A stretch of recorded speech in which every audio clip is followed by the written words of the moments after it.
بسم اللہ الرحمن الرحیم۔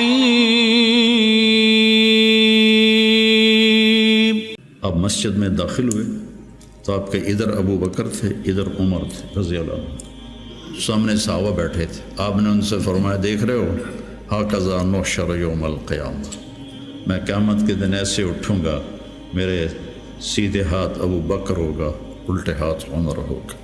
ملہم مراد، سارے مرید، ایک شخص مراد، کتنے بڑے آدمی۔ تو صحابہ نے مشورہ کیا کہ فتوحات ہو گئی ہیں، کیسر اور کسریٰ کے خزانے مدینے میں آ گئے ہیں، اور عمر کا وہی حال ہے، وہی مجاہدہ ہے، وہی مشقت ہے، تو اب اسے نرم روٹی کھانی چاہیے۔ حضرت عمر کی روٹی کوئی کھا نہیں سکتا تھا، اٹک جاتی تھی گلے میں، اتنی سخت ہوتی تھی۔ تو انہیں لباس بھی، بڑے بڑے وفود آتے ہیں تو انہیں لباس بھی اچھا پہننا چاہیے، اور کوئی اب خادم رکھ لیں، اتنے غلام ہیں، کوئی خادم اپنی خدمت کے لیے رکھ لیں۔ یہ کون مشورہ کر رہے ہیں؟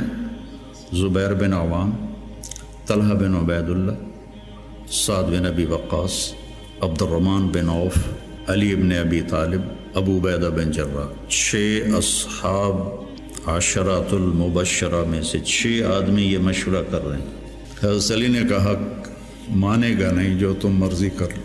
حضرت علی نے کہا نہیں مانے گا، کہ نہیں ہم انشاءاللہ منوائیں گے، ہم خود نہیں جاتے، ہم حضرت عائشہ کو بھیجتے اور حضرت حفصہ کو بھیجتے، دونوں امہات المومنین ہیں اور ایک بیٹی ہے، تو ان کی ضرور مانیں گے۔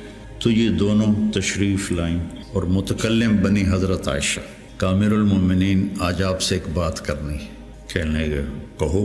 کہنے لگے اللہ کے رسول کے دور میں نہ دنیا آئی، نہ اللہ کے نبی نے دنیا کا ارادہ کیا، تو وہ مشقت میں گزر گئے۔ میرے باپ ابو بکر کے دور میں دنیا کی فتوحات نہ آئیں، نہ انہوں نے ارادہ کیا، وہ بھی گزر گئے۔ اب اللہ نے آپ کے لیے دنیا مسخر کر دی ہے اور لہر بہر ہے، اور آپ کا وہی حال ہے۔ آپ کچھ نرمی کریں، وہ جو پچھلی باتیں انہوں نے کہیں، غلام رکھیں، اچھے کپڑے پہنیں، بڑے بڑے وفد آتے ہیں، نرم کھانا کھائیں، نرم بستر استعمال کریں۔ اور عمر کا رنگ بدلنا شروع ہو گیا۔ تو حضرت حفصہ دیکھ رہی تھے بے ابا گیا چھت نال، تو جب حضرت عائشہ خاموش ہوئی تو کہنے لگی یہ بتاؤ تمہیں یہ کس نے بھیجا ہے؟ تو کہنے لگی پہلے کوئی ہاں نہ کرو تو پھر ہم بتائیں گے۔ کہنے لگے اگر مجھے پتہ چل جائے نا کہ تمہیں کس نے بھیجا تو میں مار مار مار کے ان کے چہرے لہو لہان کر دوں۔ پھر فرمانے لگے حفصہ تو گھر والی ہے نا، یہ بتا کبھی اللہ کے نبی نے 2 ٹائم کھانا کھایا زندگی میں؟ کبھی 2 وقت کھانا کھایا؟ وہ کہنے لگی نہیں۔ فرمانے لگے صبح کھاتے تھے تو شام نہیں کھاتے تھے، شام کو کھاتے تھے تو صبح نہیں کھاتے تھے؟ کہ جی اللہم نعم۔ ایک دفعہ تو نے ایک چھوٹے سے میز پر کھانا رکھ کے دیا تھا، تمہیں یاد ہے؟ تو اللہ کے نبی نے اٹھا کے زمین پہ رکھ لیا تھا اور کہا تھا آکل کما یاکل العبد، کہ جی اللہم نعم۔ تمہیں یاد ہے اللہ کے نبی کا ایک ہی جوڑا ہوتا تھا اور اسے وہ خود دھوتے تھے، اور بعض اوقات وہ خشک نہیں ہوتا تھا اور بلال آ جاتے یا رسول اللہ الصلاۃ، تو آپ کہتے ابھی میرے کپڑے خشک نہیں ہوئے، یہاں تک کہ نماز تاخیر ہو جاتی تھی اور آپ وہ خشک ہو کر اس کو پہن کے جا کے نماز پڑھاتے تھے۔ اور یہ بھی تمہیں یاد ہو، کہنے لگی اللہم نعم، کہ یہ بھی تمہیں یاد ہوگا کہ ایک دن وہ جوڑا بھی نہیں تھا تو آپ نے پڑوسن سے چادر مانگی تھی جس کو لپیٹ کر جا کے نماز پڑھائی تھی، یاد ہے؟ کہنے لگی اللہم نعم۔ کہا نبی کا بستر کیسا تھا تیرے گھر میں؟ کہا ایک ٹاٹ تھا، اس کو میں دوہرا کر کے بچھا دیتی تھی رات کو۔ تو حضرت عمر کہنے لگے ایک رات تو نے اس کی 4 تہیں لگا دی، تو صبح اللہ کے نبی نے کہا حفصہ میرا بستر تبدیل کر دیا ہے؟ کہ نہیں یا رسول اللہ وہی ہے، بس 2 کی 4 تہ لگا دی۔ کہا اس کو دوبارہ ویسے کر دے، مجھے رات کو اٹھنے میں مشکل پیش آئی اس کی نرمی کی وجہ سے، یاد ہے؟ کہنے لگی اللہم نعم۔ تو فرمایا اللہ کے نبی نے کبھی 2 سالن کٹھے کھائے؟ اللہ کے نبی نے کبھی 2 سالن کٹھے کھائے؟ کہنے لگی نہیں، کوئی نہیں کھائے۔ تو حضرت عمر رونے لگے، فرمایا کہ جنہوں نے تمہیں بھیجا ہے نا انہیں جا کر کہو کہ 3 دوست تھے سفر میں، تو ایک آگے بڑھ گیا اور منزل پر پہنچ گیا اللہ کے نبی، پھر دوسرا چلا اور وہ منزل پر پہنچ گیا ابو بکر، اب تیسرا راستے میں ہے، ان کے راستے پر رہے گا تو پہنچے گا ورنہ بھٹک جائے گا۔ والذی نفسی بیدہ، اس رب کی قسم جس کے قبضے میں میری جان ہے، میں اپنے آپ کو اسی حال پہ رکھوں گا حتی تلحق روحی باللہ، یہاں تک کہ میں اپنے رب کے ساتھ جا کے مل جاؤں۔ جن کو اپنی ذات کی طرف نبی کی محنت متوجہ کرتی، تحریکیں اوروں کی طرف متوجہ کرتی، اور انبیاء کی محنت، یا قوم اعبدوا اللہ ما لکم من الہ غیر، یا قوم انی لکم نذیر مبین ان اعبدوا اللہ واتقوہ واطیعون انی لکم نذیر مبین انی لکم ناصح امین۔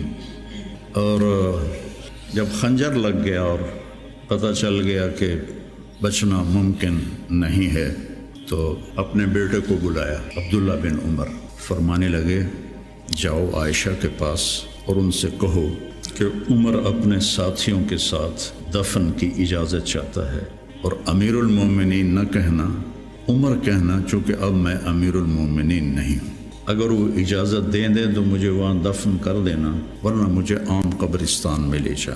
عبداللہ بن عمر رضی اللہ تعالیٰ عنہ تشریف لے گئے تو اماں عائشہ رضی اللہ عنہ اور بیٹھی رو رہی تھی، تو انہوں نے عرض کی اماں جان میرا باپ عمر بن خطاب اپنے ساتھیوں کا قرب چاہتا ہے، تو حضرت عائشہ رضی اللہ عنہ نے روتے ہوئے کہا یہ جگہ تو میں نے اپنے لیے رکھی تھی، لیکن اگر عمر طلبگار ہے تو مرحبا بعمر۔ واپس آئے، کہا ابا جان ابشر قد اذنت، اجازت ہو گئی۔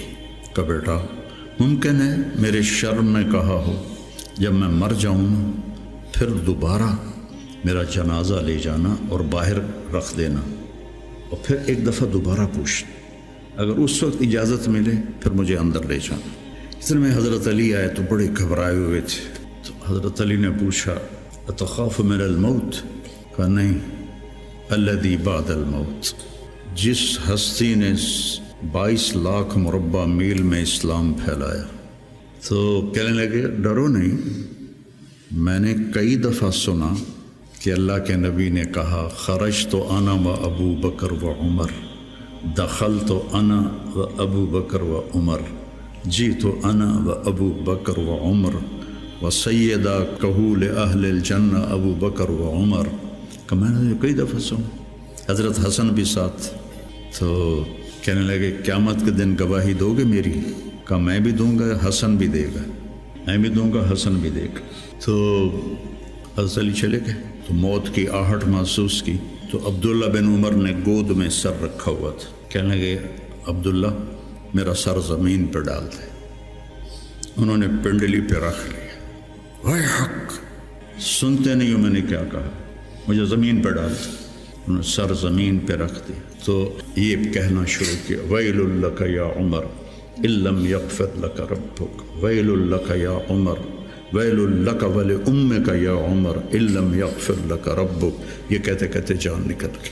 حضرت صہیب رومی نے جنازہ پڑھایا، وصیت کی تھی میرا جنازہ صہیب پڑھائے، ان 6 کو تو ڈال دیا تھا نا شورا میں، تو صہیب نے جنازہ پڑھایا، جنازہ اٹھایا گیا اور آ کر حضرت عائشہ کے دروازے پر رکھا گیا، اور عبداللہ بن عمر آگے بڑھے کہ اماں جان میرا باپ حاضر ہے، اندر آنے کی اجازت چاہتے۔ تو عائشہ رضی اللہ عنہا نے اپنی چادر اٹھائی اور اپنے آپ کو ڈھانپا اور باہر نکل گئی، مرحبا بعمر۔ تو جب آپ کی تدفین ہو رہی تھی تو عبداللہ بن عباس نے کہا کہ میرے کندھے پر کسی نے ہاتھ مارا، تو میں نے دیکھا تو علی رضی اللہ عنہ رو رہے تھے، کہہ رہے تھے عمر مجھے پتا تھا تیرے سوا یہاں اور کوئی نہیں آ سکتا، تیرے سوا یہاں اور کوئی نہیں آ سکتا، مجھے پتا تھا تو یہیں آئے گا۔